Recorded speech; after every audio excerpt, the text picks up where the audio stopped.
8 de la mañana con 52 minutos, estamos de regreso con ampliación de noticias aquí en RPP, confianza por todos los medios. Vamos a conversar, lo habías anunciado Fernando, con el embajador Manuel Rodríguez Cuadros, que ha sido ministro de Relaciones Exteriores de nuestro país, también nos ha representado ante la UNESCO en su sede en París. Buenos días, bienvenido, embajador. Buenos días, mucho gusto de estar en RPP. ¿Usted cómo evalúa el desarrollo de los últimos acontecimientos dramáticos de crisis? Es el panorama que tenemos, embajador. Yo creo que en este momento estamos en un proceso de vía de normalización, ¿no es cierto? Hay algunos acontecimientos que han surgido en las últimas horas que creo van a abrir todavía más espacios para la normalización progresiva.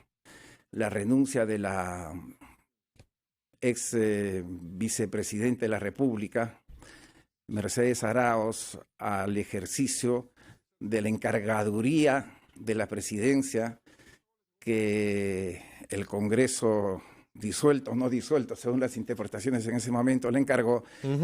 Creo que ya elimina la figura de que en el Perú formalmente tenemos dos presidentes. Existen dos presidentes o dos gobiernos.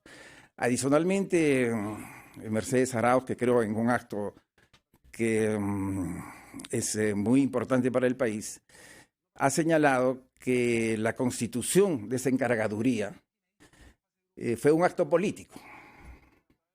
Y eso es realmente muy importante, porque un acto político en estos casos tienen una connotación muy importante, ya que implica que no fue un acto jurídico. A ver, embajador, esas son declaraciones que ha dado la señora Mercedes Arauz a una agencia de noticias Reuters, europea.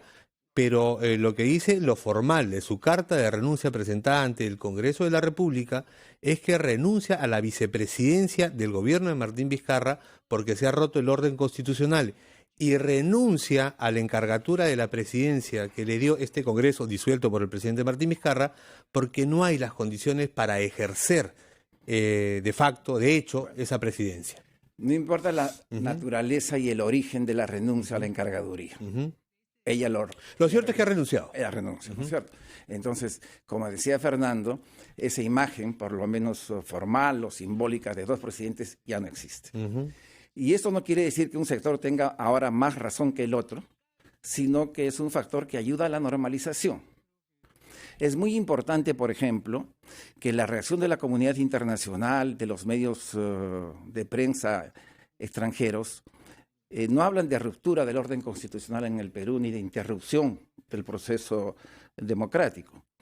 Lo que se habla es de la existencia de una controversia respecto de decisiones que han adoptado dos órganos del Estado.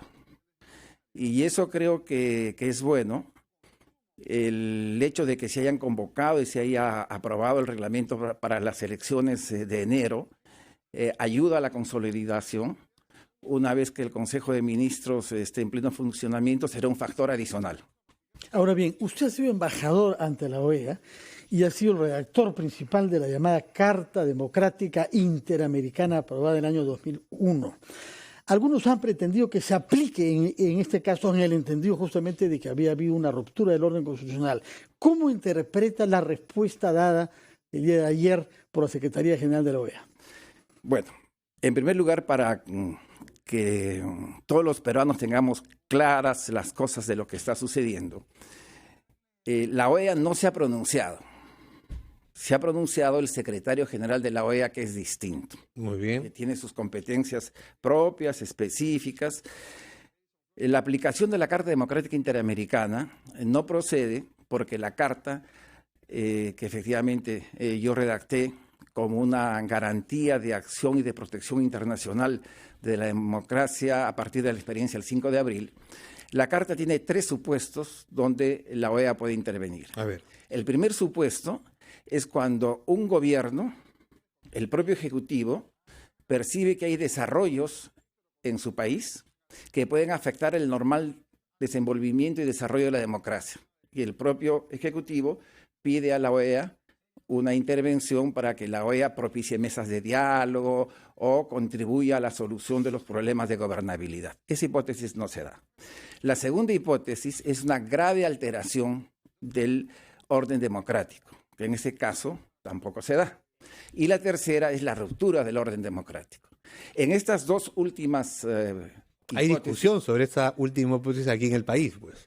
Yo creo que puede haber discusión, pero hay elementos objetivos que implican que no es así. Para usted no lo hay. ¿Cuáles son esos elementos objetivos? Claro, pues por ejemplo, la Constitución del Perú establece que cuando se produce una disolución funciona la Comisión Permanente y el Ejecutivo convoca de inmediato elecciones dentro de 4 meses. Esos supuestos se están dando.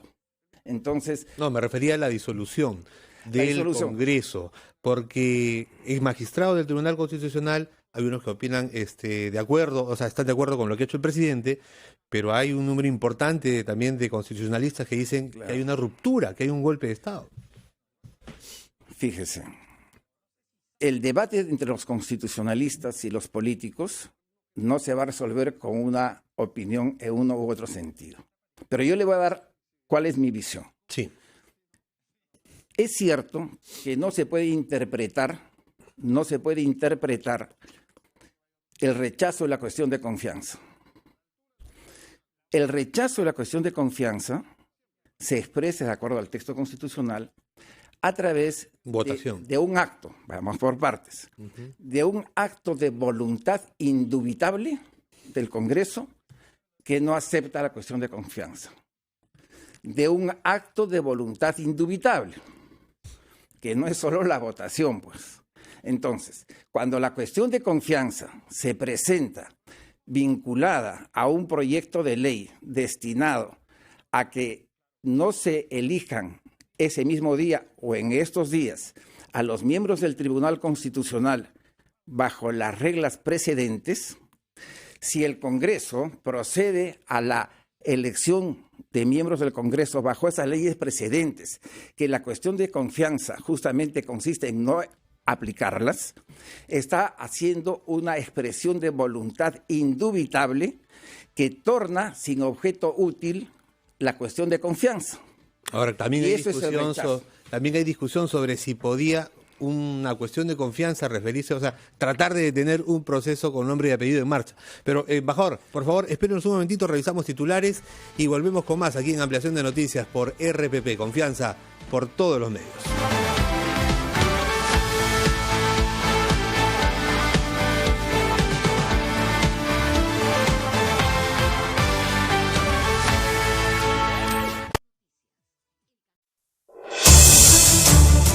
El día transcurre demasiado rápido.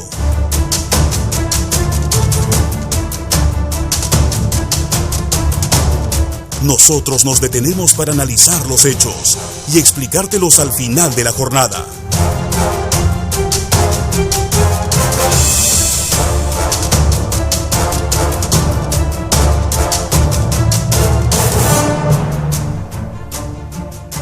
Brindándote información en la que puedas confiar. Edición Central, de lunes a viernes a las 8 de la noche, con Tatiana Alemán.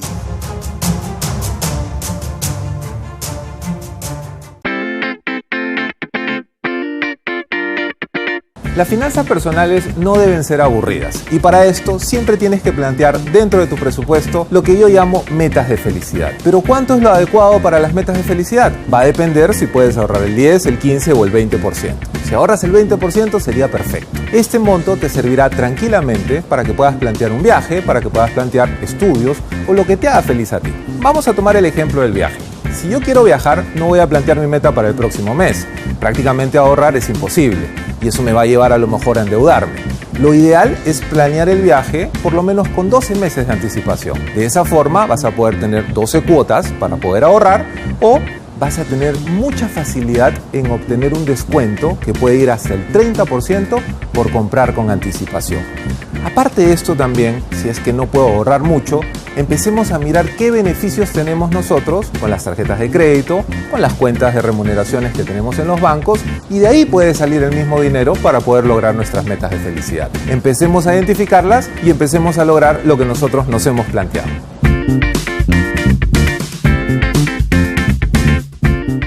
¿Tener una sola red social? ¿Tener amigos iguales? ¿Escuchar un solo género en un solo idioma? Nah, no nos gusta una sola cosa. En Estudio 92, como tú, preferimos variedad. Porque a veces estás en modo chill y luego en modo juerga. Porque es más chévere escuchar música de todo el mundo. Y si es con gente buena vibra en conducción, mejor. Tenemos todo lo que te gusta y a tu manera, porque la diversión está en la mezcla. Estudio 92. Primeros en tu música.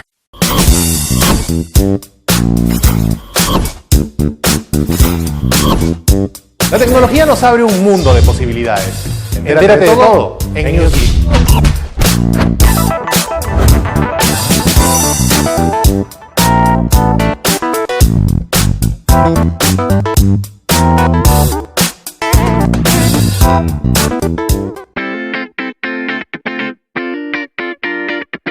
Si vas a solicitar un préstamo, lo importante es que lo hagas en instituciones del sistema financiero formal. Estas instituciones te dan la garantía que tú necesitas.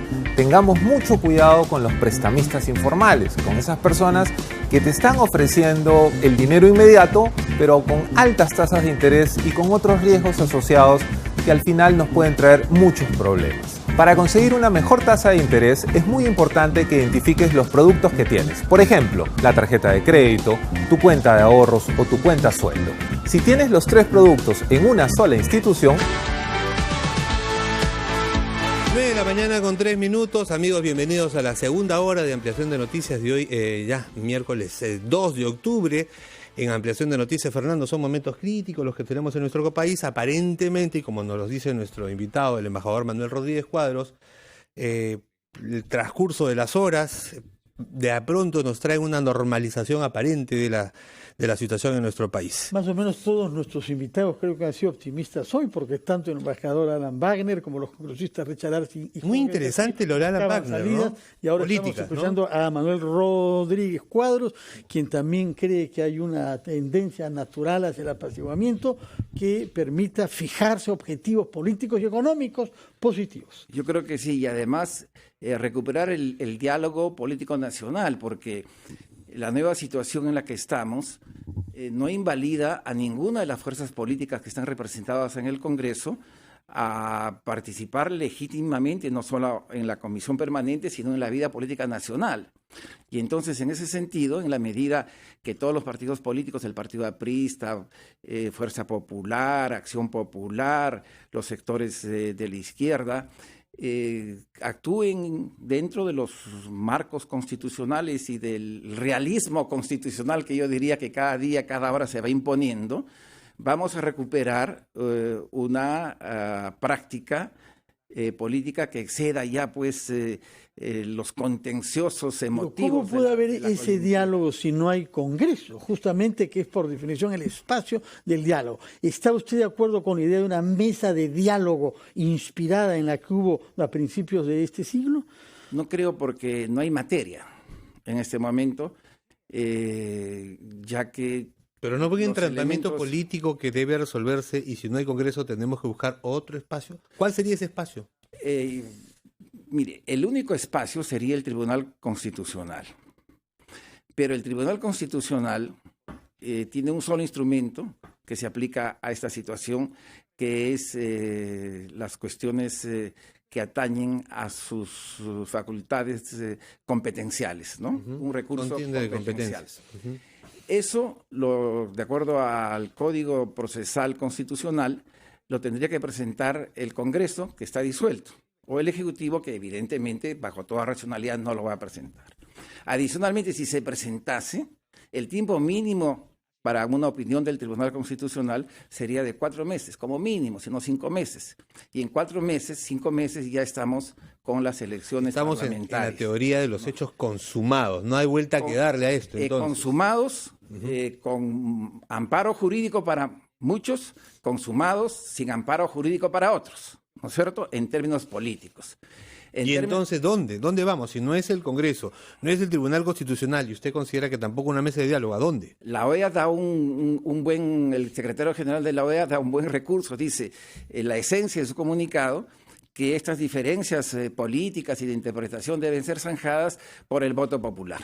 Entonces, nosotros tenemos la suerte de que este proceso no acontece a inicios del periodo gubernamental, sino en su fase final. Tenemos proyectadas las elecciones para cubrir el actual Congreso para el mes de enero, y de allí ya a la preparación de las elecciones generales, pues son escasos 8 meses políticos. ¿No le parece razonable, como ha propuesto en el sitio donde está usted ahora, el congresista Jorge del Castillo, que el presidente renuncie, propone él, para que en vez de elecciones solamente parlamentarias, sean elecciones generales? Fíjense, pueden haber muchas propuestas razonables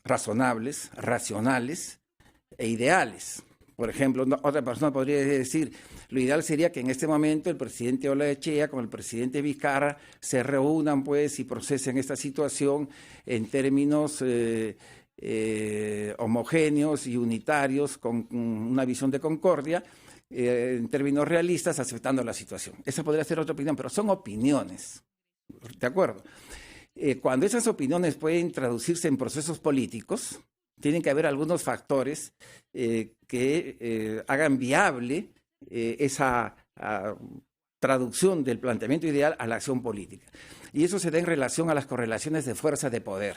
En este momento no hay Congreso, el Congreso está disuelto, la Comisión Permanente no tiene facultades sino muy procesales, y entonces frente a una situación donde cada día que pasa y cada hora que pasa, el Estado y la sociedad y su estructura jurídica empiezan a funcionar con total normalidad, es un poco difícil que planteamientos de esa naturaleza puedan ser concretados. Ahora, evidentemente, toda la población, yo estoy de acuerdo con que si hubiese la posibilidad de una solución que permita, pues, que desaparezcan estas controversias de interpretación, bienvenida, pero fácticamente no creo que es viable. O sea, lo que ve usted que dentro de unas semanas estaremos discutiendo la campaña electoral de los partidos que quieran participar. Yo creo que sí, que vamos a entrar muy pronto a esa dinámica, porque además están las elecciones presidenciales no a la vuelta de la esquina, sino en la otra puerta, ¿no es así? Y en el interín, creo que sí el gobierno debe tener un ejercicio muy cuidadoso, muy delicado en las medidas que adopte, porque la situación es sensible. Esa práctica de gobierno muy responsable debe significar evitar decisiones que nuevamente nos pongan en el límite de interpretaciones constitucionales, que polaricen, ¿no es cierto?, que creen contenciosos graves en la sociedad. Consecuentemente, hay una serie de tareas. La principal tarea, a mi juicio, con la cual hay que tener una práctica de convocatoria a la oposición para ver si se pueden establecer consensos, es completar la reforma política, para que las elecciones del 21 sean bajo reglas del juego que sean realmente democráticas y que permitan aislar completamente la posibilidad de que se reproduzcan financiamientos corruptos. Claro, ya tenemos una figura de esas establecida, falta reglamentar, falta concluir esa reforma política. Y usted nos ha dicho que es fundamental también, todos coinciden, contar no solamente con la participación en el debate de los partidos políticos, sino como instituciones más sólidas, fortalecimiento de los partidos políticos. Claro que sí. En ese sentido, ¿se debería revisar, usted cree conveniente lo que se hizo, prohibir la reelección de congresistas, prohibir la reelección de alcaldes, gobernadores, prohibir la reelección de todos? Fíjese, yo pienso que para el futuro la reelección y obviamente la bicameralidad son tareas pendientes. Lo que hay que hacer es regularlas, sobre todo la reelección en el futuro, para que en lugar de reproducir la ineficiencia, el abuso del poder y la corrupción, la reelección posibilite la acumulación de experiencias el desarrollo de una gobernabilidad eficaz y el ejercicio del poder, ¿no?, en consulta para hacer efectivo el principio de representación. Sí, porque el presidente de la República nos ha dicho, escuchemos al pueblo, no tengamos temor de escuchar al pueblo, el pueblo me pide esto, me pide lo otro, entre esas cosas el cierre del Congreso, pero al final no dejamos que el pueblo decida. Cuando le decimos puedes votar por este sí, por este no. Hay que hacer reformas, ¿no? Hay que hacer reformas constitucionales, serenas. No mirando la coyuntura. Se ha legislado, embajador, me parece, no sé si... La pregunta es esa, ¿usted cree que se haya legislado mirando la coyuntura o de acuerdo a la coyuntura, no mirando el futuro del país? ¿En ese sentido? Yo creo que se ha legislado de manera insuficiente. Por ejemplo, la cuestión del financiamiento, a mi juicio, es absolutamente insuficiente y habría que ir a una reforma complementaria. ¿Por qué razón? La única manera de sacar la corrupción del financiamiento de los partidos es prohibiendo y penalizando el financiamiento de personas jurídicas.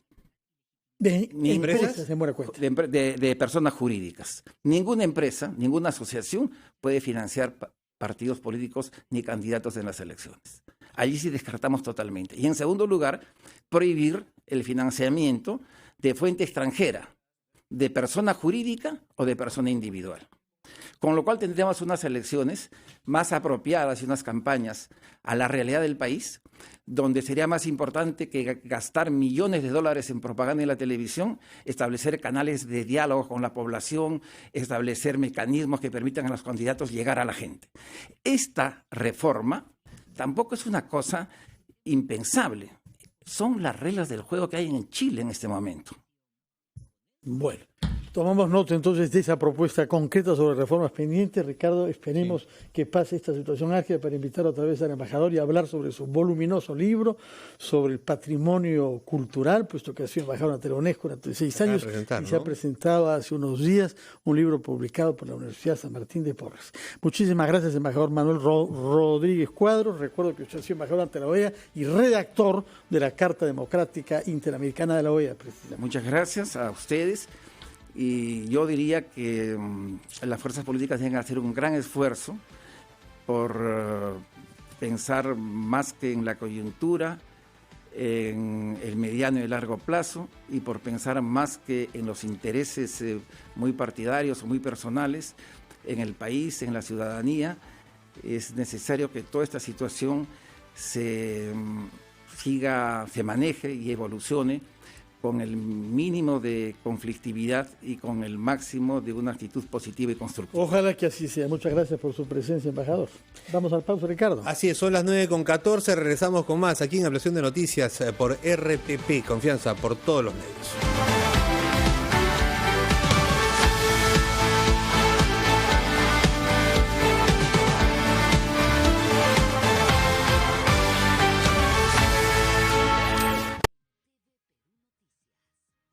Es momento de un café de noticias. 1. Un día después de haber asumido a la presidencia encargada del Perú, Mercedes Araoz renunció por considerar que no existen las condiciones mínimas para ejercer ese mandato. 2. Tras la disolución del Congreso, la Comisión Permanente va a sesionar esta tarde en el hemiciclo del Palacio Legislativo. 3. Jorge Barata, ex representante de Odebrecht en el Perú, será interrogado hoy en Brasil en relación a las identidades detrás de los 71 codinombres, los sobrenombres de las personas que recibieron financiamiento para sus campañas parlamentarias también. 4. Y el excongresista Roberto Vieira intentó nuevamente salir del país rumbo a los Estados Unidos, pero esta vez no pudo completar su viaje porque tiene impedimento de salida del país. 5. Y esta tarde el Barcelona de España recibe al Inter de Milán de Italia por la fecha 2 del Grupo F de la Liga de Campeones. ¡Qué buen café de noticias! Es momento de un café de noticias. Llegó gracias a... En el Perú nos gustan las experiencias auténticas. Por eso, hace más de 60 años, disfrutamos del inconfundible aroma y sabor de Cafetal. El café de verdad. El show más espectacular del mundo viene a Lima. Muse en concierto. Muse, la banda más importante de los últimos años, llega a Perú por primera vez con el Simulation Theory. Un show completo, lleno de efectos visuales, tecnología y con los hits de la banda. Muse, este 15 de octubre en el Jockey Club. Compra tus entradas en Teleticket. 15% de descuento con tarjetas Interbank hasta agotar stock. Muse, un concierto de Immortal Producciones. Sauder Perú, 59 años comprometidos con el Perú. Guajone es mucho más que un campamento minero. Es una comunidad donde trabajadores y funcionarios tienen todos los servicios y facilidades necesarias para que sus familias crezcan mirando al futuro con esperanza. Bienvenidos al Hospital de Guajone. Por tener una infraestructura muy moderna, fue considerado el mejor de toda Sudamérica en su categoría. Acá en el Hospital de Guajone tenemos más de 15 especialidades. Los trabajadores, su señora, sus hijos e incluso sus padres tienen derecho a atención en forma totalmente gratuita. No solamente es eso, sino también el hecho de que la empresa se preocupa también porque los médicos que laboramos en el hospital salgamos a las comunidades vecinas llevando medicinas. La empresa siempre ha puesto mucho énfasis a la parte de salud. Sauder Perú, 59 años comprometidos con el Perú. Quiero contarte cómo empezar un plan de ahorro de una manera correcta. Lo primero que tienes que hacer es identificar los gastos necesarios de los gastos innecesarios. Con estos gastos innecesarios bien identificados, lo que vas a poder hacer es moderarlos. No quiero que los elimines, porque si los eliminas, no va a funcionar tu plan. Por ejemplo, si tú gastas 3 veces por semana en comprarte un café, en comprarte una gaseosa, hazlo ahora una vez por semana. Y esas 2 otras compras las vas a tener para poder ahorrarlas y tener un plan de ahorro sostenible. ¿Cómo somos los peruanos? Amables. Somos peloteros, somos hinchas. ¿Juegas pelota? Emprendedores, pero a algunos se les pueden pegar las sábanas. ¡De buen diente! ¡Uy, qué rico huele! Somos divertidos. Descubrir nuestra identidad es el reto de este programa. Todos los miércoles a las 10 intentaremos averiguar usted y yo cómo somos los peruanos.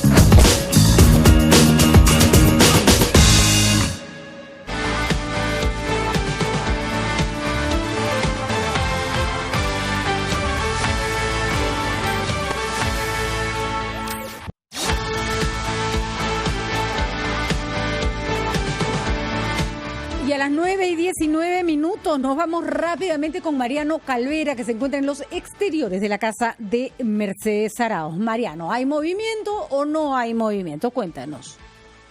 ¿Cómo estás, Patricia? Directo en directo. Más tranquilo el día de hoy, te comento, fuera de la casa de Mercedes Arauz, en la avenida Angamos Oeste, en Miraflores. Hay sí un vehículo de seguridad del Estado que permanece fuera del edificio donde vive quien hasta el día de ayer era vicepresidente de la República. Ya no hay presencia policial, te comento. Hasta el día de ayer había un patrullero incluso frente de la residencia con algunos efectivos policiales de la comisaría de Miraflores y motorizados que pasaban eventualmente. Esta mañana hemos visto sí algunos. Recordemos que el día de ayer en la tarde se produjo un incidente fuera de la casa de Mercedes Arauz cuando un joven vino con un megáfono y empezó a gritar frases contra Mercedes Arauz. Incluso estaba pidiendo su detención por usurpación de funciones. Imaginamos que para que no se repita un incidente como este, la policía eventualmente pasa con vehículos motorizados, pero ya no hay policía permanentemente, al menos en esta cuadra, pero sí se mantiene la seguridad del Estado. Es una camioneta con al menos 4 o 5 efectivos de seguridad del Estado, pero todo hasta esta hora en aparente calma. Patricia, Fernando, directo en directo, RPP Noticias. Ya, no me... Gracias, Mariano. Ese es el panorama fuera de la casa de la señora Mercedes Arauz, quien ha renunciado a la vicepresidencia y a la presidencia encargada que le dio el Congreso de la República. Ahora nos vamos al Congreso de la República, precisamente, exteriores del Legislativo. Giovanna Castro, adelante, por favor. Ricardo, compañeros, gracias. Buenos días, en directo. Estamos en el hall de los pasos perdidos. Hay que indicar, y lo primero que queremos decir es que ya se levantaron las restricciones para los periodistas, para que puedan ingresar al Parlamento. Y el primero en llegar hace poco menos de una hora ha sido el presidente del Congreso de la República, Olaechea, quien ha indicado en realidad que hoy van a evaluar la renuncia de Mercedes Arauz. Escuchemos y veamos qué es lo que dijo.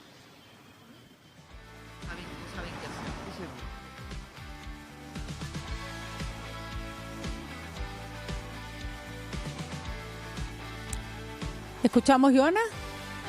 Lo que ha indicado el presidente del Congreso, compañeros, les contamos, es que tienen que evaluar la renuncia de Mercedes Arauz. ¿Qué es lo que sucede? Ante la Constitución, ella ha debido renunciar ante el Pleno y esto no se ha hecho. Se ha colocado simplemente o se ha enviado una carta de carácter irrevocable. Es entonces el motivo por el cual también hoy la Comisión Permanente del Congreso va a tener que evaluar la renuncia de la, hasta hace unas horas, vicepresidenta y nombrada presidenta también del Perú, Mercedes Arauz. Una situación compleja, en realidad han sido palabras muy breves que dio el presidente del Congreso de la República, quien ingresó rápidamente y hay que indicar, ha sido el único en llegar al Congreso. Adelante.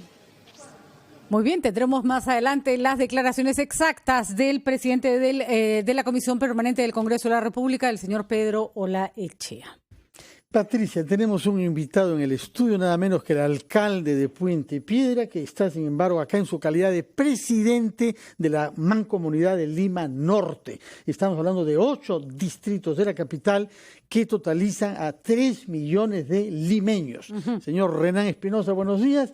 Lo hemos invitado porque usted ha liderado un comunicado de respaldo al presidente de la República y de repudio a lo que la mayoría parlamentaria ha hecho, es decir, suspenderlo y proclamar, darle la encargatura de la presidencia a Mercedes Arauz, entre tanto renunciante también. Explíquenos cómo es que se ha gestado este comunicado. Es en realidad excepcional que 8 alcaldes se reúnan y se pronuncien sobre un tema político. Así es. Bueno, muy buenos días en primer lugar. Gracias por la oportunidad. Bienvenido. Muchas gracias. Y es así, nosotros como autoridades locales, ante esta inestabilidad política, no nos ayuda en nada para poder seguir avanzando a construir un desarrollo dentro de Lima Norte, como así lo hemos empezado haciendo de nuestra gestión.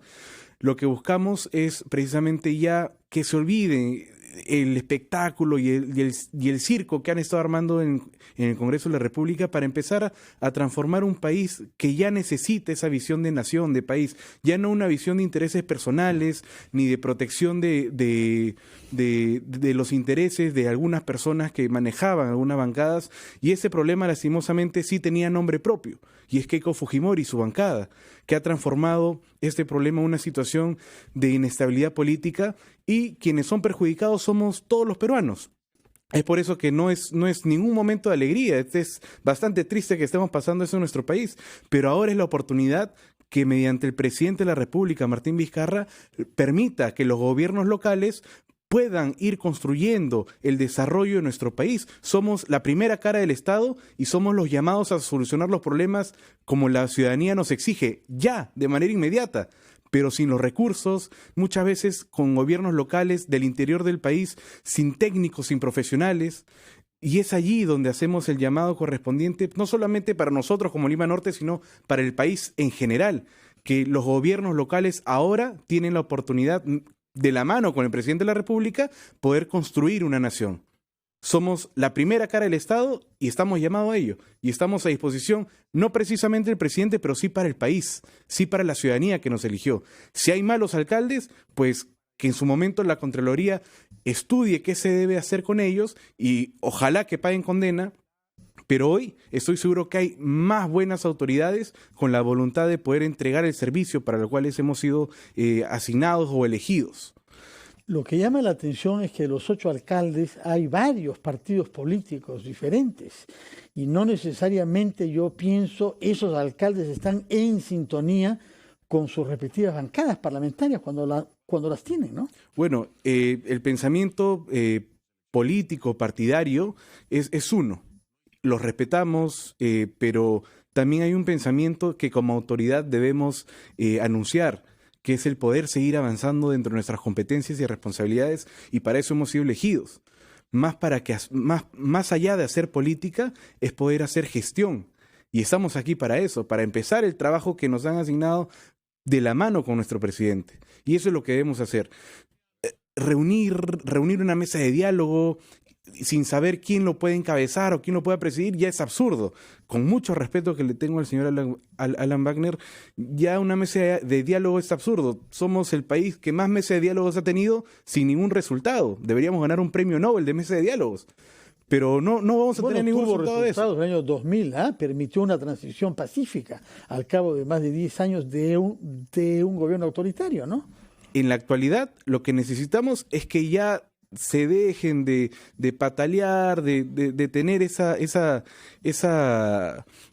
momento de seguir en el circo que han querido formar los congresistas. Ahora estamos en el momento de ya cerrar la página y empezar una nueva en la historia de nuestro país.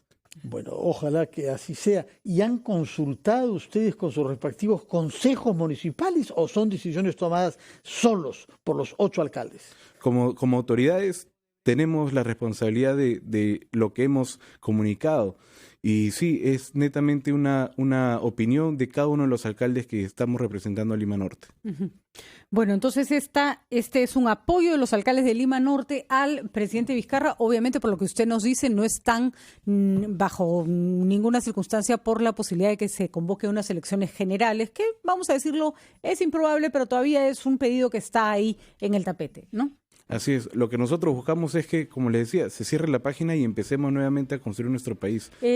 Disculpe, ¿a qué partido pertenece? Somos Perú. Somos Perú. ¿Somos Perú estaría en condiciones de presentar candidatos para un congreso de 1 año y medio? Sí, por supuesto. Y además tenemos la capacidad como partido político de presentarnos a las elecciones generales y poder tentar una presidencial. Uh-huh. Tenemos, además de bases muy organizadas, tenemos políticos y tenemos sobre todo profesionales bastante transparentes y honestos, que ninguno de ellos ha tenido ningún problema con la justicia y estoy seguro ni las tendrá.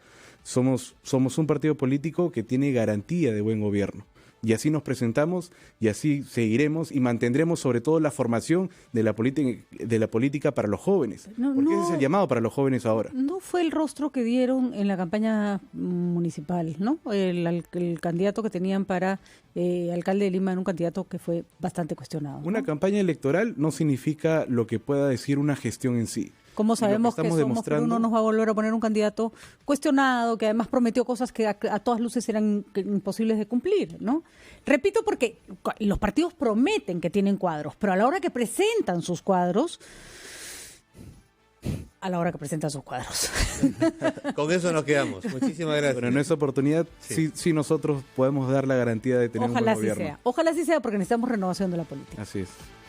Señor alcalde de Puente Piedra, Renan Espinosa, muchísimas gracias por su presencia. Gracias. Y la mejor de la suerte para los 8 millones de limeños de la Mancomunidad del Norte. Buenos días. Muy buenos días.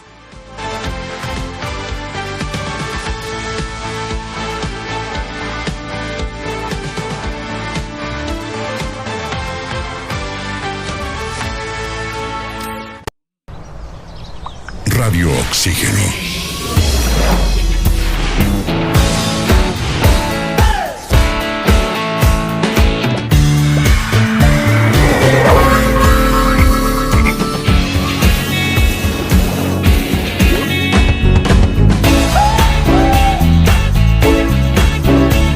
Vemos el mundo diferente porque respiramos música. Radio Oxígeno. Clásicos del rock and pop.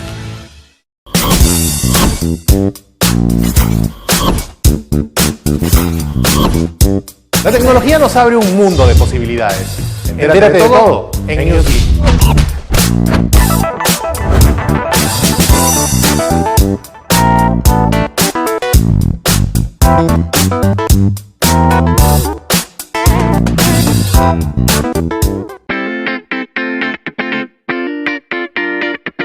¿Te has preguntado cuánto representa el gasto por movilidad mensualmente o anualmente en tu vida? Vamos a poner un ejemplo. Las personas gastan en promedio 5 soles al día para ir a trabajar y regresar a casa. Eso significa 25 soles por semana. Pero ¿qué pasa si un día te levantaste tarde, no sé, por flojera o te demoraste un poco más en casa? Ese día tendrás que tomar un taxi para no llegar tarde. Lo que va a pasar es que gastes probablemente 10 soles más previstos a tu presupuesto, asumiendo que el taxi te cuesta 15 soles. Si lo multiplicamos al mes esos 10 soles, vamos a tener 40 soles mensuales adicionales. Te sigue sin sonar mucho probablemente, pero dale, trabájalo por un año. Vas a tener 480 soles adicionales a tu presupuesto. Con ese ahorro podrías ayudar a comprar los regalos de Navidad. Ordena tus finanzas y ordena tu vida.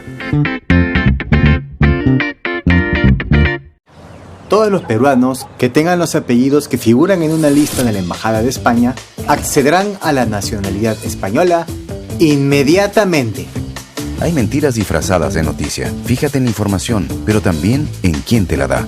Felizmente existe RPP. Confianza por todos los medios.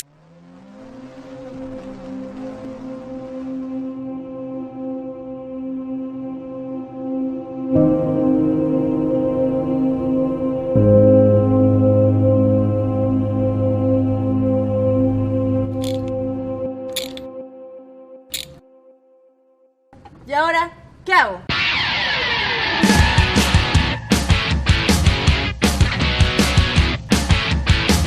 Todos los lunes a las 10 de la noche. Al Volante por RPP TV. Si tienes un negocio propio, es muy importante que te formalices. Las ventajas de la formalización son muchas. Entre ellas es que podrás empezar a generar un historial crediticio. Si no estás formalizado, no podrás tener acceso a préstamos que te generen un capital de trabajo. Y poco a poco, tu negocio no será ni escalable ni sostenible. Lo importante de esto es que siempre pensemos en formalizarnos. Esto tampoco es para que te asustes, porque vas a empezar a pagar impuestos. Y esos impuestos van a salir de los ingresos que tú tienes hoy día. Para esto, tienes que asesorarte en el Ministerio de la Producción y en otras instituciones que van a formalizarte muy barato. El establecer una empresa, el poder crear una empresa, muchas veces no te cuesta más de 500 soles. Infórmate y formalízate lo más pronto que puedas.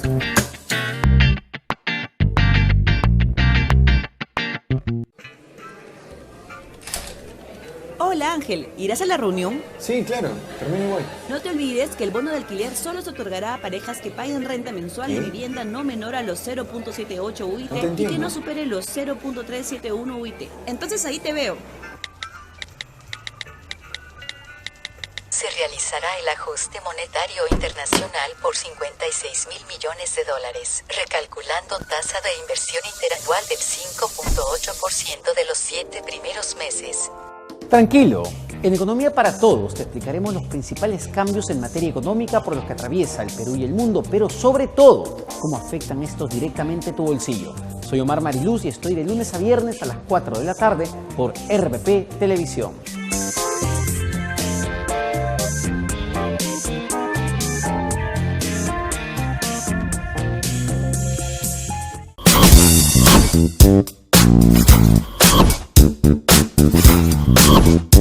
La tecnología nos abre un mundo de posibilidades. Entérate de todo en Newsleak.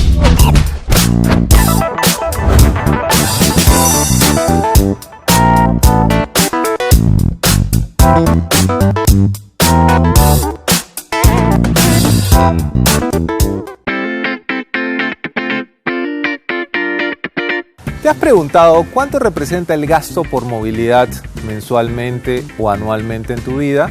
Vamos a poner un ejemplo.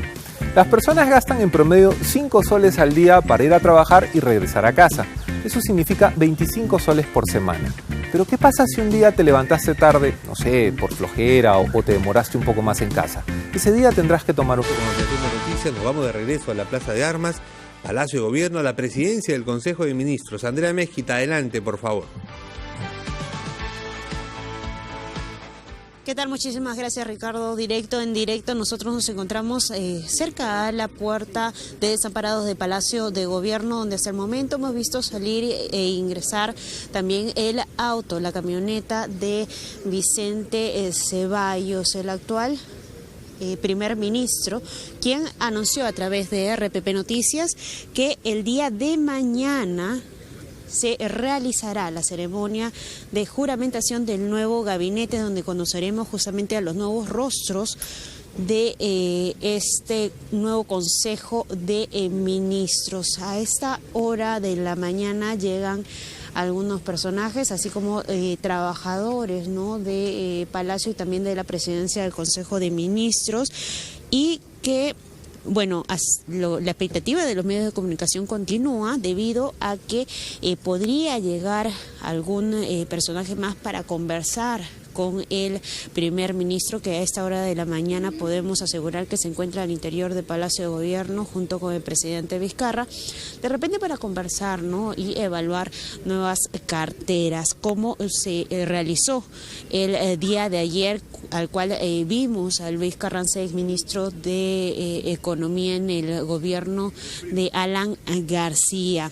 Además, anunciar que a través de Twitter, Pedro Cateriano trató de eliminar los rumores sobre su posible incorporación al nuevo gabinete, indicando a través de Twitter lo siguiente: debo decirles que para defender el orden constitucional no se requiere de un cargo público. En esa modesta tarea seguiré como un ciudadano más. Entonces, así es como él pone fin, pues, a los rumores de que él podría ocupar una nueva cartera.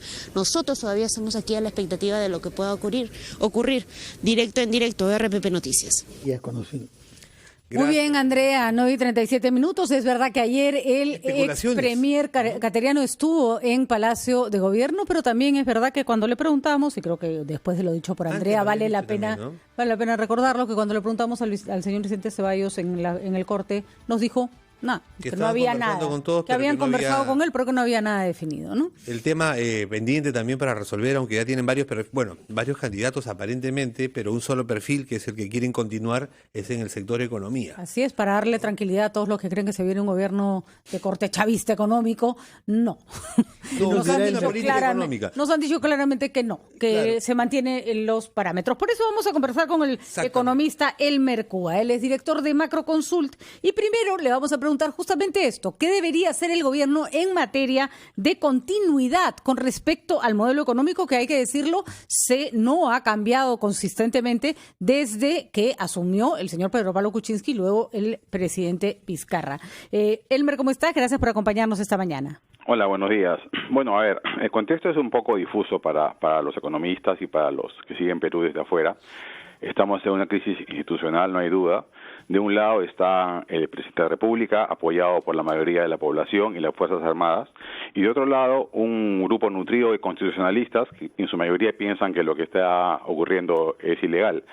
Pero la fuerza de los hechos te dice que hay un presidente y ha llamado a elecciones. Entonces se ha reconfigurado el poder, y lo central ahora se va a abril del 2020, ¿no? Porque hay elecciones de congresistas y no sabemos qué corriente va a ganar ahí. Porque de acá a diciembre, mal que bien, esperamos que el ministro de Economía, sea cual fuese el perfil del ministro Oliva, mantenga pues la estabilidad fiscal. Eso no está en duda. El problema, el riesgo se abre ahora en enero, porque en enero podría ganar el presidente Vizcarra con un partido que él escoja apoyar, ¿no es cierto?, en cuyo caso tendría mayoría en el Congreso todo el 2020 y podría hacer reformas. Como también podría no hacerlas y querer cambiar la Constitución, ¿no? Eso no lo sabemos, ¿no? Esos son dos escenarios factibles, y por lo tanto la incertidumbre se ha trasladado hoy día en términos prácticos al enero del 20, ¿no? Muy bien, esa sería entonces, ahí está la incertidumbre, en qué va a pasar con la nueva elección de este Congreso que estaría ejerciendo solo 1 año y medio. Sí, por la fuerza de los hechos, ¿no? De acuerdo. Esto, lo que está pasando es parte de lo que siempre ha pasado en Perú a veces. Grupos pequeños o grandes alteran la norma, ¿no? De María, Bagua hasta ahora, o sea, eso es parte de ese fenómeno. De vez en cuando tenemos un electrochoc, ¿no? Claro, y es factible, en efecto, como usted lo plantea, que el Congreso, a elegirse dentro de poco, y teniendo este Parlamento una imagen tan desprestigiada, pues elija a un grupo respaldado por el presidente de la República, que de momento todavía, bueno, su popularidad ha bajado, está menos del 50%, pero aún así es alta. Pero entonces, ¿cuál sería el temor? Que no hay una identificación clara de lo que... Ha bajado, pero va a subir ahora, va a subir con las encuestas de las próximas semanas, ¿no? Pero el temor, ¿cuál sería? ¿Que cambie el rumbo económico de nuestro país? ¿Tiene el temor de que decisiones como las que ha tomado, por ejemplo, con Tía María, como lo acaba de señalar usted mismo, alcancen otras dimensiones en ese nuevo escenario económico? Sí, no lo sabemos, porque hoy en día, digamos, la narrativa ha sido que no ha podido gobernar por un Congreso en contra, ¿no? Si esa narrativa es correcta, entonces el Congreso ahora va a estar a su favor, es lo más probable. Si él escoge un partido al cual apoyar y una especie de coalición vizcarrista, podría tener mucha mayoría en el Congreso que se viene para el 2020. En ese escenario, él tiene la carta servida para hacer la reforma política, la judicial y las económicas que hacen falta, en términos de formalización, por ejemplo, en cuyo caso, en buena hora, ¿no? Pero también podría ocurrir que no sea así, que esté un Congreso adverso con otras ideas y podríamos irnos por otro camino. Eso no lo sabemos el día de hoy, pero ambos escenarios que acabo de pintar son totalmente factibles, ¿no? Ahora, nunca lo sabemos. Se han abierto a partir del lunes, ¿no? Claro, nunca lo sabemos con respecto a ninguna elección, pero esta vez la elección congresal va independientemente de la figura del presidente y eso hay que reconocerlo. Tenemos más consultas, Elmer Cuba, quería preguntar, en el saliente ministro de Economía se batió durante las últimas semanas por dos planes que él presentó y que tomó mucho tiempo elaborar, uno sobre competitividad y el otro sobre infraestructura. ¿Qué se puede prever sobre el respaldo y la implementación de estos planes en las nuevas circunstancias políticas que se han abierto desde el lunes pasado? Bueno, lo que estamos asistiendo ahora es un reacomodo fuerte del poder político, ¿no? Se va a sentar en los próximos días, y en esa línea lo que quedaría del plan de competitividad en la parte de infraestructura y para adelante con eso, en la parte de competitividad hay componentes legales también que requieren leyes. Esa parte que requieren leyes, sobre todo la parte de formalización, tiene que hacerlo, o el actual permanente, que no creo porque está con la sangre en el ojo, sino ya el siguiente Congreso en el verano, ¿no? Y tenemos todavía 3 legislaturas para avanzar en ese terreno, porque no creo que, digamos, de acá a 2 o 3 meses el TC se pronuncie y diga, oye, en verdad cambiamos las cosas. Ese escenario también es factible, pero ya sería meter más ruido del que ya tenemos, ¿no? Es poco probable, es bastante predecible que la inversión privada se va a retraer producto de la incertidumbre y que la pública también producto de la inestabilidad. ¿Qué le recomendaríamos a las personas de a pie? Ese es un buen tema. La economía, digamos que ya estaba dejando poco a poco la desaceleración que sufrió el primer semestre por cosas ajenas a la política económica, una mala campaña de anchoveta y mala producción de minerales, pero la economía ya estaba creciendo 3%. Acordémonos que los datos de junio, julio, septiembre están alrededor de 3,5%. Eso se va a golpear. De acá a diciembre va a haber un poco más de enfriamiento de la economía, sin llegar a ser una recesión, por supuesto. La economía sigue creciendo, siguen creándose puestos de trabajo, lamentablemente de corte más informal, pero finalmente son puestos de trabajo con ingresos familiares. Eso va a ocurrir. Digamos, no espero ninguna alteración. El dólar, por ejemplo, hoy día ni siquiera se ha movido respecto a ayer, ha caído hasta un poquito, ¿no? Entonces ese no es un factor, pero es muy fuerte. La economía peruana puede resistir este tipo de choques políticos sin ningún problema. No creo que se cambie mucho la perspectiva de acá a diciembre. Como repito, el nuevo factor de riesgo, para llamarle así en jerga, es los resultados de enero del 20, ¿no? Pregunta chisme, ¿te han convocado para ministro de Economía, Elmer? No. Muy bien, ¿aceptarías en caso de que hicieran el ofrecimiento? No, eso es supuesto, no me quiero poner en esos zapatos. Muy bien, hay que reconocer que sería una tranquilidad para el país, pero todavía... Muchas gracias, pero bueno, acá estamos tranquilos todavía en el lado privado. Muy bien, muchísimas gracias, Elmer. Y en el Banco Central, ¿no? Y en el Banco Central. No sé. Muchas gracias, Elmer Cuba. 9:45 minutos.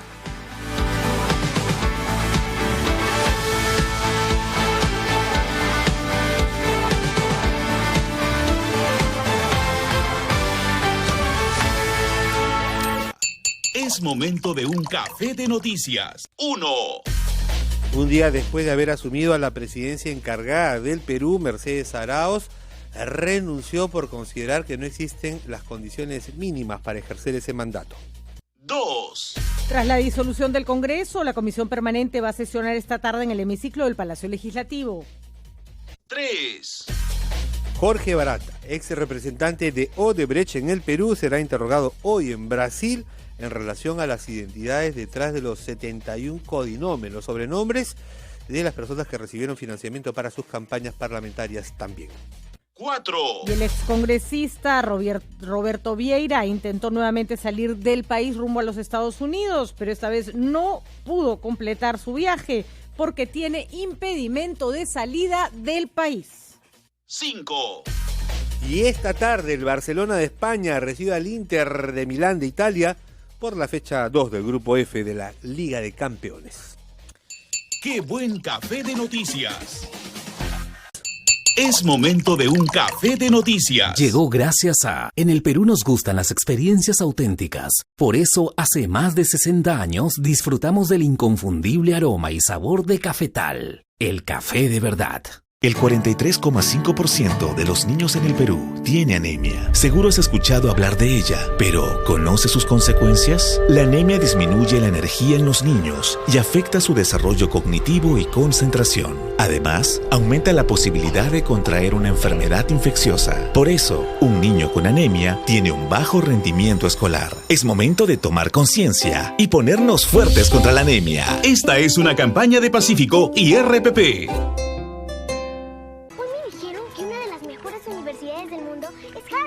Sí, hijita, pero para llegar ahí, primero tienes que ir a una de las mejores universidades del Perú.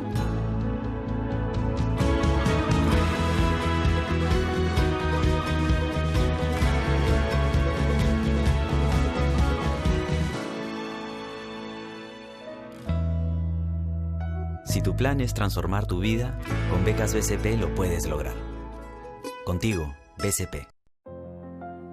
Hilo es otra comunidad donde Sauder Perú le da a sus trabajadores y funcionarios servicios gratuitos de primer nivel para su desarrollo y bienestar, como el Colegio Enrique Meix. Esta institución recibe a los hijos de los trabajadores de la empresa Sauder Perú. A nivel nacional, nuestra institución ha ocupado el primer lugar en el ranking que es la medición de la calidad educativa. Ello conlleva pues a que nuestros estudiantes estén en buenos lugares y sean reconocidos.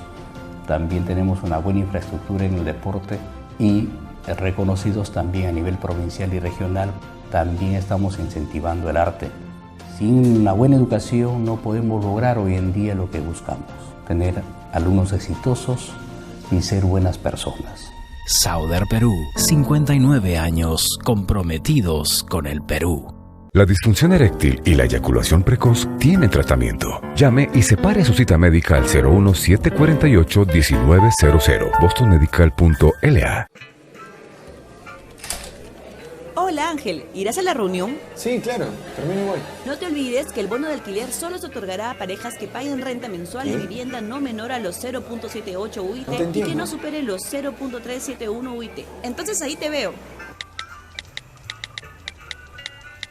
Se realizará el ajuste monetario internacional por 56.000 millones de dólares, recalculando tasa de inversión interanual del 5.8% de los 7 primeros meses. Tranquilo, en Economía para Todos te explicaremos los principales cambios en materia económica por los que atraviesa el Perú y el mundo, pero sobre todo, cómo afectan estos directamente tu bolsillo. Soy Omar Mariluz y estoy de lunes a viernes a las 4 de la tarde por RPP Televisión.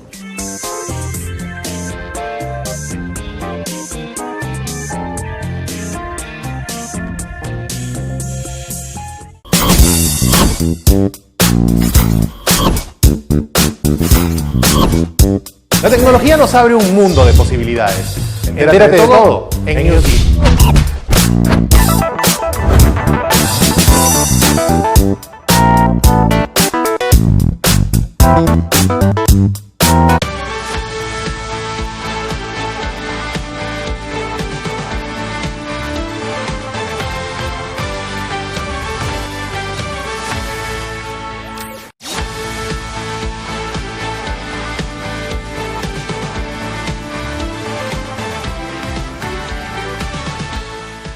De la mañana con 50 minutos ingresamos a la recta final de ampliación de noticias de hoy miércoles 12 de octubre y estamos en el mes morado, ya estamos en el mes número 10 y estamos buscando una salida de esta situación de crisis que se nos ha planteado a los peruanos. Bueno, Y como colofón de momento de esa crisis tenemos ya convocadas elecciones para renovar el Parlamento Nacional. Está con nosotros el doctor Jorge Jáuregui Mendieta, abogado experto en Derecho Electoral precisamente.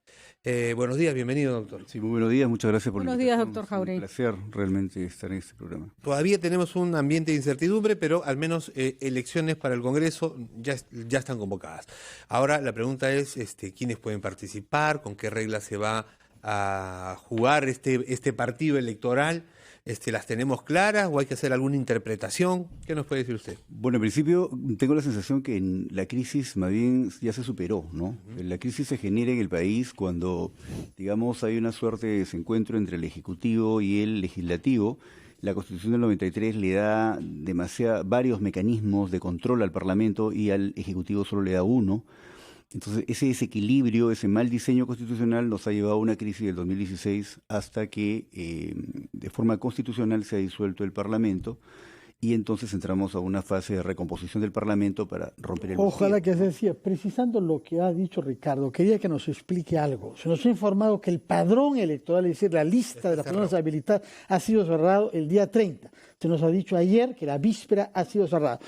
¿Qué pasa con los ciudadanos que habían entre tanto cumplido 18 años y que creían que tenían tiempo para inscribirse y que no lo han hecho porque no habían elecciones inminentemente? No podrán votar. Vamos por partes, ¿no? En principio, el Jurado Nacional de Elecciones ha emitido una resolución que es la 159/2019 JNE, a través de la cual establece las pautas de tiempo para el cierre del padrón, la remisión al Jurado Nacional de Elecciones y la posterior aprobación. ¿Por qué? En principio porque los procesos electorales están compuestos por varios actos electorales. El primer acto electoral es el de convocatoria, el último es el de proclamación de resultados y cierre del proceso electoral. Pero en el interín hay una serie de procesos de actos electorales importantísimos. Por ejemplo, luego de la convocatoria a proceso se tiene que aprobar el padrón electoral, es decir, el conjunto de ciudadanos que votan y dónde votan. ¿Ya? Ese segundo acto electoral tiene, digamos, sobre este segundo acto electoral importante, porque ofrece la seguridad jurídica de quiénes votan y dónde votan, ¿no? El Jurado Nacional de Elecciones tiene dos competencias. La primera competencia es la fiscalización del padrón electoral para ver que realmente los ciudadanos que están en el padrón y en los distritos electorales correspondan a esos distritos, y en segundo lugar su aprobación. Y una vez que el padrón electoral está aprobado por el Jurado Nacional de Elecciones ya no puede haber cuestionamientos porque hay un periodo de fiscalización que los ciudadanos pueden cuestionar. Entonces, este segundo acto electoral es muy importante. Y el jurado, ¿por qué ha, digamos, establecido esta regulación? Porque no estamos en un proceso electoral regular. Como nosotros sabemos, en 2017 hubo un cambio en la legislación electoral, una primera reforma legislativa en materia electoral que estableció que el periodo de los procesos electorales es de 270 días, o sea, la convocatoria, por lo tanto el periodo de duración de los procesos electorales es de 270 días, ¿no? Deben convocarse 270 días antes de la fecha del sufragio y entonces es un periodo extenso, más extenso del que se había previsto anteriormente. Esos plazos son para elecciones regulares, elecciones generales regulares o elecciones regionales y municipales regulares. Pero en este caso estamos ante una situación particular, que es decir, es un proceso electoral preciso para escoger a los parlamentarios que van a completar el mandato de los actuales congresistas. Entonces, por ello, los plazos que están previstos en la legislación vigente no les son aplicables. Por eso que el jurado, digamos, teniendo en cuenta que ya la fecha está prevista y que hay una norma legal, un decreto supremo con el que se disuelve el Parlamento constitucionalmente y se establece una fecha para la elección congresal, ¿no? Consecuente, entonces va a fijar estos parámetros de tiempo, porque no existe una norma aplicable y alguien tiene que hacerlo. Entonces el jurado sí tiene, hay que decirlo, capacidad reglamentaria en el ámbito de sus competencias, de sus funciones. Como es su función la aprobación y como es su función la fiscalización previa del padrón, entonces está regulando, es perfectamente legal. Muy bien, está entonces claro que este mecanismo es válido. Estábamos con el abogado experto en Derecho Electoral, el señor Jorge Jáuregui, a quien seguro entrevistaremos en varias oportunidades más porque esto todavía no termina, pero nosotros queríamos dejar sentado que ayer avisamos que se había dado una orden de impedimento de salida del país contra el excongresista Roberto Vieira, pues ya está el documento oficial. emitido por el Poder Judicial. Esto es porque hay una investigación preliminar en su contra por el delito de tráfico de influencia. Se puede emitir esta orden en virtud de que perdió su inmunidad al haberse cerrado el Congreso de la República y además porque habrían sido delitos cometidos en el ejercicio de su función. Ahora ¿no? también esta resolución que estamos conociendo ahora mismo señala que, si bien es cierto, es necesario el levantamiento de su inmunidad en el Congreso, no existiendo ya, y esperando una recomposición del mismo, dicen igual se espera que por los cargos que se han formulado se le levante en su momento esa inmunidad. Pero mientras tanto el señor Vieira, que se estaba yendo rapidito, ya no puede, porque decía que estaba estresado, ya no puede salir del país. ¿Y ahora con qué nos quedamos, Rosa Fernando? ¿Qué hay hoy día de almuerzo? Bueno, tenemos un programa que viene de que abordará una serie de otros temas también de interés local, ¿no? Pero viene la receta de Gastón primero. Viene la receta de Gastón como cada día. Como cada día, no sabemos qué nos depara hoy día el futuro de Gastón, pero veamos, escuchemos y apuntemos. Gracias por acompañarnos. Buenos días.